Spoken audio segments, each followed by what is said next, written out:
My name is Corporal Billy Gossen. I am with the RCMP for about 15 years, and currently my role is a facilitator at Dépôt, Saskatchewan. So I was in Windsor, Nova Scotia for 5 years. It was an amazing opportunity. It was absolutely beautiful. After that 5 years, I really wanted to go north. I love being outdoors. So I picked M Division, which is Yukon. Probably my favorite posting of all times. I absolutely loved it up north. Just everything about the north is just kind of fits my lifestyle.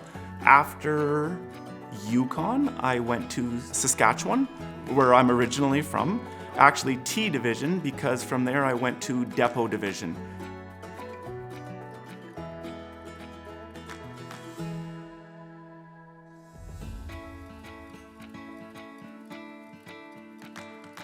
It is 6 months of probably 12 to 15 hours a day to get through that program. It's a lot of work. If they are not in class, they are training. They are practicing handcuffing. They are police defense tactics, shooting, learning the criminal code. There's all the policies, the procedures, the different scenarios that we put them through when use of force is appropriate or not. But what we do teach them is communication. Communication is the number one tool that a cadet has, that a police officer has. If you can't communicate, if you can't work as a team player, if you can't work under pressure, you will not be a successful police officer. And I think that's what Dépôt does. It teaches the cadets how to communicate, how to listen, and work as a group. A couple people I work with, other members, we played hockey, just a pickup hockey game. And we thought it would be really neat to design some hockey sticks. It actually started that we were just gonna make some sticks to play with. And then I kind of thought about doing a fundraiser for the RCMP Fallen Members Fund. I started looking into that, and then I found out that there is no such a thing. There was just different slain members funds across different divisions. So my focus kind of quickly changed to, let's start one. Let's start a national RCMP Memorial Fund. This hockey stick represents the legacy of fallen officers, an initiative that Gossen started after his weekly game of shinny with friends.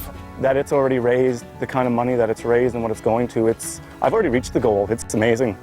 Through word of mouth and a lot of hard work, hockey sticks began to sell by the hundreds.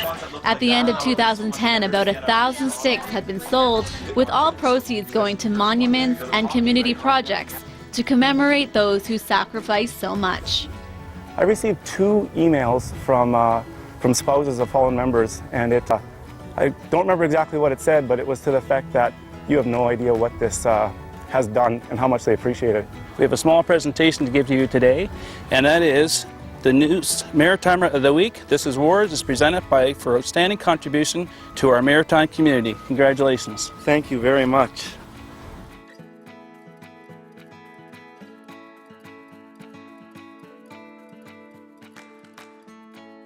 The most rewarding part is just working in the First Nations communities.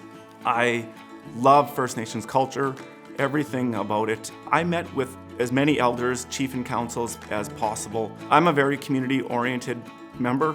I try to get involved in the communities, any community that I'm at, as much as possible. I go into the schools, I teach to the students. I just try to get involved in absolutely everything I can. I went out with some of the locals out on the river. I go out onto the land with them and they teach me some of their culture with the land, just trying to be as involved as possible. So I was the coach for baseball and for hockey for everybody. In Faro in particular, it was like about 5 years old to 18 years old, and that was the hockey team. So it was really, really difficult to coach such a range, but that would be the only way you could put a team together. I had opportunities where I was invited to what's called Gathering by the Fire. It was one of the biggest residential school gatherings, survivors of residential schools. And to just be part of that was an eye-opener. There's so many rewarding things, I don't even know how to start with all of them. The Commanding Officer's Commendation is the personal and highest award bestowed by a Commanding Officer of the Royal Canadian Mounted Police, Constable Billy Gossen.